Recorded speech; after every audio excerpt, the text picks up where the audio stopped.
National Training and Development Curriculum for Foster and Adoptive Parents. Understanding how fostering or adopting can impact family dynamics, perspectives from families and professionals.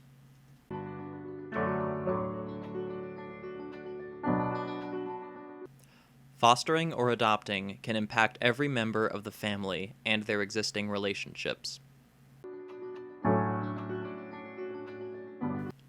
Robin Harvey, foster parent. When we accepted children into our home, oftentimes we had a meeting with the whole family. And we just said, like, okay, this is all the stuff that's going on in our life. This is where we're at here. And we have an opportunity to take this kid. This is what I know about him. This is what I can tell you about him. And the kids would be like, yeah, let's do it. Or sometimes they'd say, like, was that going to get in the way of going on vacation? And they'd ask, really good questions. No, it's not going to get in the way of going on vacation. The youth will come with us. We really had to listen to our kids because for us, we're not foster parents, we're a foster family.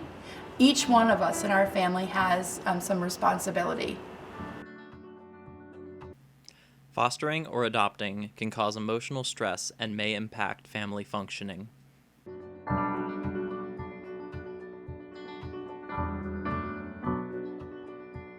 Nicole Pauling, foster parent. You have to prepare your children. The kids that we're bringing in, they have not been raised the same way that you have. They're going to be angry sometimes. They're going to scream over things that you think are ridiculous. And you need to understand that we're here to help them, and part of helping them is to be okay with them not being okay. Changes in birth order can be challenging for children. Addie Williams, former president and CEO, Spalding for Children. It can be hard on your own children if you bring a teen in who upsets the apple cart in terms of roles. If you have a 14-year-old who has been the oldest child, and let's say a male, if you bring in, let's say, a 16-year-old, you have totally eliminated the role of the 14-year-old. He is no longer the oldest, he's not the youngest, he's not the only gender child. And so where does he fit in this new family constellation? And so you need to work through that and have each child understand what their roles and responsibilities are. Parents who are fostering or adopting need to prepare for the possibility of unaccepting extended family members.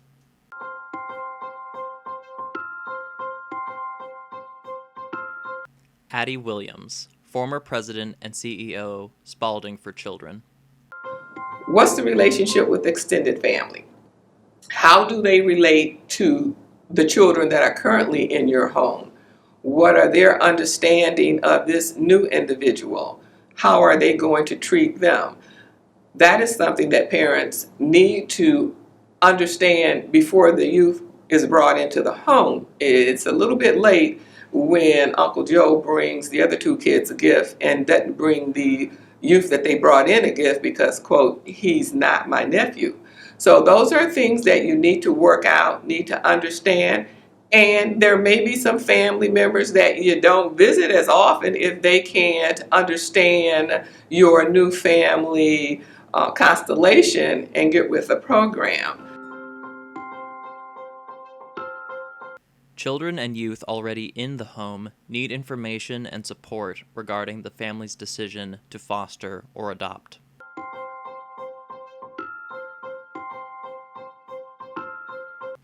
Debbie Shug, family coach, kinship center, adoptive parent. It's so important to talk to the kids who are already in your family about what do you want to hold sacred.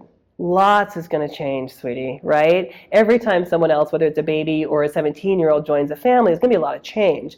What do you want to make sure doesn't change? What matters to you?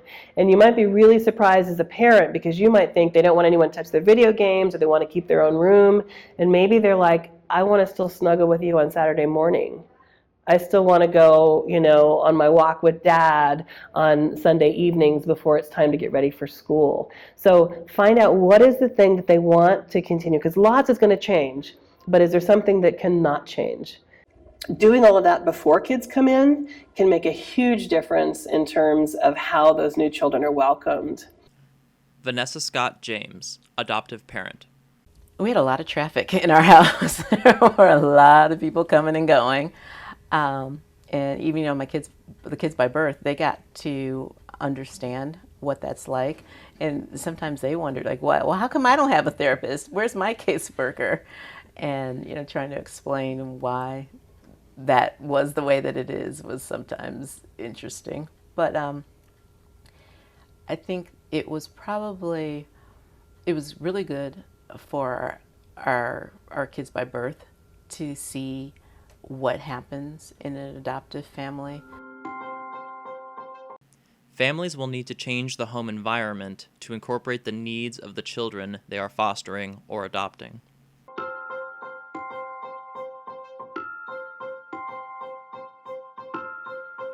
Heather Forbes, developmental trauma therapist, the Beyond Consequences Institute. This is very much about the family adjusting to the needs of the child in the beginning. Now, it doesn't have to be that way forever.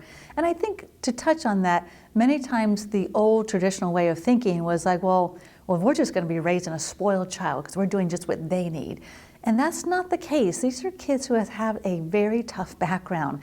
This is a support system that you're putting in to help that child make that transition. They aren't very flexible. Ultimately, we want to help them become more flexible. So yes, it is going to be about finding out what that child has had, create your family in a very similar way to start, build that transition, settle that child in, and then start making some changes as the child is ready.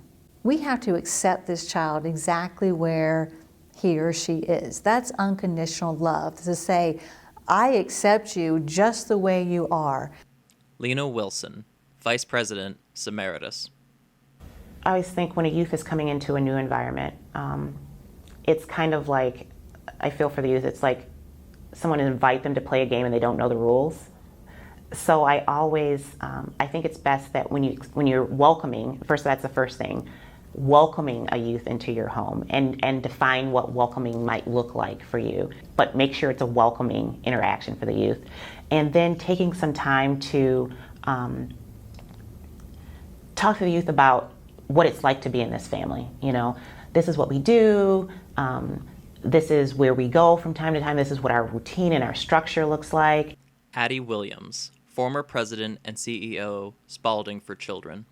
And let's look at incorporating some of the things that he wants into our rituals and make them become part of our new set of rituals. Families need to continually assess the impact fostering or adopting may have on all members of the current family.